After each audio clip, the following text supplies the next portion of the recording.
Hi Celeste, this is Dr. Bond, and I'm going to do this video for you. This is Chapter 8, Problem 2 that you asked about. So here are my numbers. Again, yours may be different. We're going to construct a 95% confidence interval. So let's see, I'm going to look at this and say we have a standard deviation of 0.01, an N of 50 bottles, and the sample mean is 0.998, and we want to do this confidence interval 95%. So let's see, I'll go over here and I'll put in just some of the things that we have. So the sample mean, it's probably just as easy to do this with a calculator, but I'll go ahead and do it in here. So that's 0.998. And then the standard deviation, that's going to be the 0.01.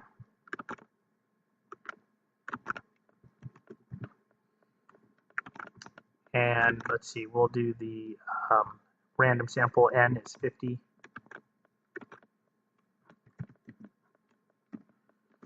All right, now I need one other thing. I need the value that goes with the 95% confidence interval. And in this case, we're doing a Z test. The standard deviation is the population standard deviation is known. So 95% confidence interval. You can either look this up off of the table. It was on the notes, for example, that I gave you going into the last exam. Or we could do some kind of an inverse distribution function. So let's just think about this for a second. So I want to have 95% in the middle, which means I'm going to have 5% in the tails. I want to find the positive Z value that goes with that. So I need to have 97.5 on the lower side and 2.5% on the upper side. And that's the cutoff value that I'm looking. So I'll do this this alpha, not the alpha value, the Z value for the 95%. So equals norm dot inverse, and I'm going to put 0.975, 97.5 below with a mean of 0 and a standard deviation of 1. So that should give us this 1.96 value. That's what you'd find if you looked it up on the table, the plus or minus 1.96. All right, so now we're going to find the confidence interval. Let's see, I'm also going to find the standard error. You could compute this along the way, or you could do it independently, which is what I'm doing here. So the standard error is the standard deviation divided by the square root of the sample size. All right, so now we're ready for the confidence interval. So the low end of the confidence interval and then the high end of the confidence interval. The low end is going to be the sample mean minus this Z value times the standard error. And the high value is going to equal the sample mean plus the Z value times the standard error. So those are my numbers, and now we'll just type that over here into our window. So on the low side, I'm going to have 0.99523. That's 5 decimal places. And then on the upper side, we're going to have 1.000775 decimal places. All right, now on the basis of these results, do you think we have the right to complain? We don't really have the right to complain because 1 is inside of our confidence interval. So, because 1 is in there, we can't be sure whether 1 is or is not really the true mean.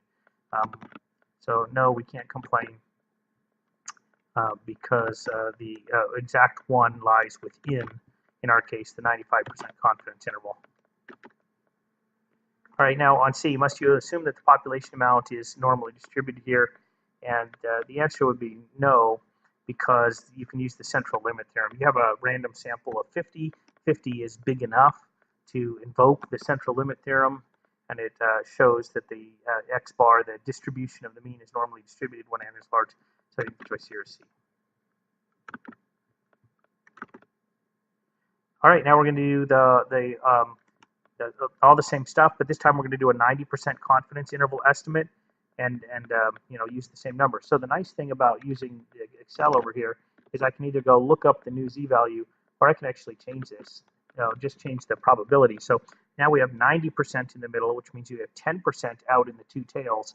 So the upper tail is going to be 5%, which means we'll have 95% below. So I'm going to just change this to 0.95, and everything else should change. And now we'll put our, I'm going to go ahead and just round these to 5 decimal places, so I don't have to round in my head. Okay, so we'll put 0.99567 and 1.00033. And the result's still the same. 1 is still inside of that interval, and so it's still within the confidence interval, and still does not have a right to complain. And that's it for question 2. All right, so Celeste, let's see, since this video is just for you, I will go back in and authorize another attempt at probably, I don't know if I can do it per question or for the entire homework, but I'll go in right now and see what I can do, and I'll give you up until Sunday of this week. So I hope you have a great day, and I'll talk to you later.